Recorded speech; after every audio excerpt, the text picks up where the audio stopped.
Poonch block development office district administration आसिया prime minister employment generating programme तहत interview लेने की प्रक्रिया शुरू की गई। बेरोजगार नौजवानों की लोन दईए रोजगार पैदा करने का मौका मुहैया कराने ताई इंटरव्यू लेते जा रहे हैं। इस मौके थमा फायदा उठाने लई नौजवानों की भीड़ दिखी गई। पहले दिहाड़े 225 शिक्षक बेरोजगार नौजवानों के इंटरव्यू लेते गए। इंटरव्यू लेने वाले district development commissioner Poonch Rahul Yadav, district employment अफसर ते बख-बख बैंक के अधिकारी भी मौजूद है। इंजीनियरिंग लिया मैकेनिकल में, उसके बाद जॉब के अप्लाई किया तो हुआ नहीं।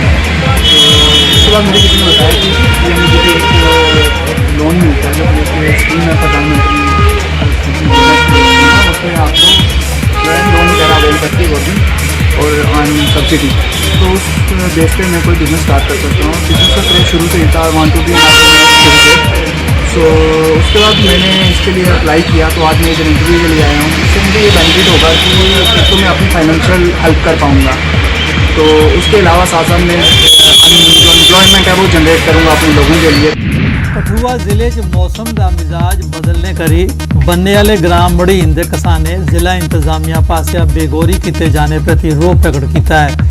बरखे कारण खराब हुई दी फसल लई उन्हें मुआवजा दिते जाने की डीसी कठुआ शाह मांग की है। अरे समस्या जी अज नहीं है, अज बड़ी बड़ी आफत आई जो कोई अच्छे दस दिन ये 2014 का जी आफताबादी सारे तो 2014 का प्रदर्शन कराने लेकिन कोई सारी सुनवाई नहीं हुई। जी कोई सरकार केंद्र आती है उस सानू वोट बैंक अपना बनाती है, इस्तेमाल करती है, वो आप काम कर ले तो चलते होंगे। क्या जगह दिखेगी इतनी बारिश हुई है, हजारों एकड़ जी साड़ी इतने जमीन है समुद्र सारी खराब हुई है, बरखा की वजह हुई है। तो किसान कितना परेशान है तो सोच नहीं सकते। इतना लोगों प्रदर्शन किया कुछ दिन पहले उधर इतने आए एग्रीकल्चर अफसर आए, उन्हें पूरा मुआयना किया। मुआयना करिए उन्हें दिता कि बिल्कुल 100% की फसल थोड़ी खराब है। तो उन्हें आखिया कि उन्हें अगर अपनी कार्रवाई करी दी है। उन्हें रेवन्यू डिपार्टमेंट जो लिखे देन क्या वो कार्रवाई करचा, लेकिन हाली ताड़ी रेवन्यू डिपार्टमेंट का कोई भी अधिकारी इतना नहीं आया। जम्मू कश्मीर के किसाने कदे किसान समझा नहीं गया। जियां बाकी स्टेटें बाकी रियासतें मुआवजे मिले दे ने, जिवें तेलंगाना ही दस्सिया ने 40,000 रुपये जो मिला 5 घमा का, इयां हर जगह पैसे मिला दे। लेकिन जम्मू कश्मीर के लोगों कन्नै धोखा होया और जम्मू कश्मीर के डोगरे कन्नै हमेशा इन्नी सरकारें धोखा किया। आज चाहते हैं कि होर प्रदर्शन हो और लोग पूरे हीरानगर के लोग मड़ीन के लोग ये सड़कों पर आई जाएंगे और तुम देखो 50,000 की तादाद में लोग इकट्ठे हुई है और सरकारी नंगा करेंगे और इस सरकार का तख्ता पलट करेंगे और बैंकें तले लाएंगे। भद्रवाह च नेहरू युवा केंद्र के 82 नैशनल यूथ वॉलंटियर्स ताई 15 दिहाड़े का ट्रेनिंग प्रोग्राम आरंभ हुआ। इस डोडा के अलावा किश्तवाड़, रामबन, उधमपुर के नेहरू युवा केंद्रें के वॉलंटियर भी हिस्सा लिया करते हैं। ट्रेनिंग प्रोग्राम का उद्घाटन एडीसी भद्रवाह डॉक्टर जिंदर प्रसाद खजूरिया होरें किया। प्रोग्राम राएं नौजवानों की बख-बख विकास योजनाएं की जानकारी दी जाग। ट्रेनिंग प्रोग्राम केंद्र की ministry of youth affairs and sports, Nehru युवा संगठन J&K ने भद्रवाह डिवेलपमेंट अथॉरिटी के सहयोग करने आयोजित किया है। पुंछ जिले की मंडी तहसील ऑफिस कंपलैक्स BDC चेयरमैन का ऑफिस खोलिया गया। इस मौके रूरल डिवेलपमेंट महकमे के अधिकारियों BDC चेयरमैन शमीम गनई होरें गी उनके दफ्तर तोड़ी आंदा। शमीम गनई होरें ओहदा सांभदे गए मेद प्रकट की जे केंद्र की सरकार पंचायती राज की मजबूत ते तगड़ा बनाने दे अपने सारे वादे पूरे करोग ताजे ग्राएं च विकास का काम तेज रफ्तारी कन्नै हो सके। उन्हें इल्ज़ाम लाया जे इस कोला पहले लीडर लोगों की गुमराह करते आए। तो लोगों की बड़ी उम्मीदें वाबस्ता हैं। मैं उम्मीद रखूंगा कि जो हुकूमत ने हमसे वादा किया है कि ग्रास रूट लेवल पर जो इख्तियारात मुंतकिल किए जाएं और एम्पावर किया जाए, तो खाली चेयर पे बैठने से या एक टैग लगने से काम नहीं होगा। गवर्नमेंट को हमें सपोर्ट करना पड़ेगा। अगर गवर्नमेंट चाहती है कि वो खानदानी राज खत्म हो तो उनको हमें एम्पावर करना पड़ेगा। और हमें रजौरी के साबका फौजियों ते सीनियर सिटीजनस ने रजौरी की SBI ब्रांच अगे अपील की है जे बैंक च उनके ताई बखरी कतार होनी चाहिए ताजे बैंक च लगने वाली दूई लम्मी कतारें च लम्बे चिरे धोड़ी खड़ोने शा छुटकारा हो सके। लम्मी कतारें च खड़ोने कन्नै उन्हें की बड़ी औख होंदी है। सर्विसमैन या जो सीनियर सिटीजन है वो अक्सर किसी लाइन में खड़े खड़े वहीं बैठ जाते हैं उम्र ज़्यादा होने के कारण।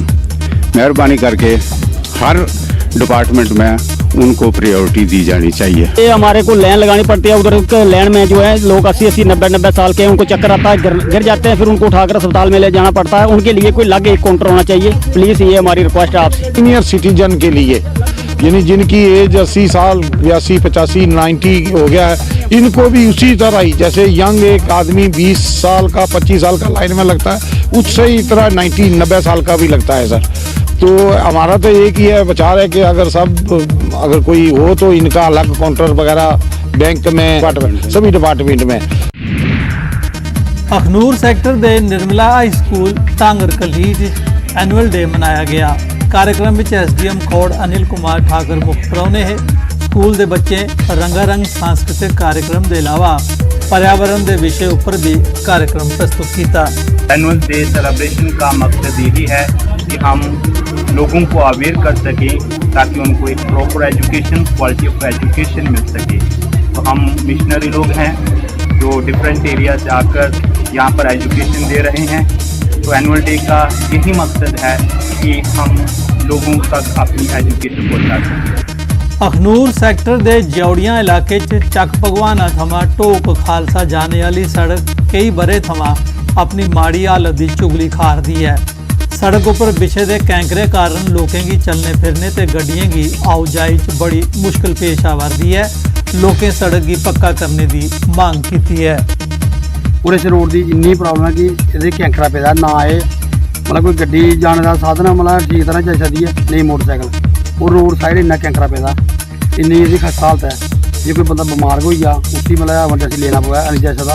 वो सारे बजुर्ग लोग बाहर इतने बैठे होंगे ना रोड के किनारे पर जाते हैं, कोई बाइक या कोई आता गड्डी आती है, पत्थर उड़कता कोई लगी आग, वो सारी ये कोई जुम्मेवार है। मतलब ज़्यादा है मतलब ये वो खस्ता हालत है। सारी अपील है कि जल्दी को जल्दी इस रोड की कंप्लीट किया जा। जो रोड धोखा तो चक भगवान तक बना हुआ है, यदि हालत बड़ी माड़ी है, कुछ बजट पे जी कुछ पत्थर पे दिन, यदि वजह ने कई हादसे हुए। साढ़े 1-2 बच्चे हेठ इंजरी हुई है, एक की बांह बजी रही है, एक की लत्त बजी रही है। ये समझ नहीं आ सरकार कौन सी बनाए। और मेरी हमसे सरकार का ये बेनती है कि इसकी जल्द तो जल्द कंप्लीट किया जाए। रजौरी के मलिक मार्केट एरिया के लोग म्यूनसिपल डिपार्टमेंट शाह बड़े रोए हैं। इस एरिया स्ट्रीट लाइट्स पिछले कई महीने थमा खराब हैं। लोगों की राती आवाजाही बड़ी कठिनाई होंगी है, लेकिन म्यूनसिपल डिपार्टमेंट मजाल है जो टस शमस हो है। और यहाँ ना तो लाइट है ना कुछ है। अगर रात को कुछ चोरी हो जाती है, कोई क्राइम हो जाता है, अगर किसी की दुकान का कोई आग लगा देता है तो उसका जिम्मेवार एक कमेटी होगी। जी लाइट लगाओ तो मेहरबानी करो, सरकार क्या अच्छा होनी है, गरीबों की देख वो कोई देखे नहीं, गरीबों की देख मेहरबानी करके आ सकी लाइट लगवा।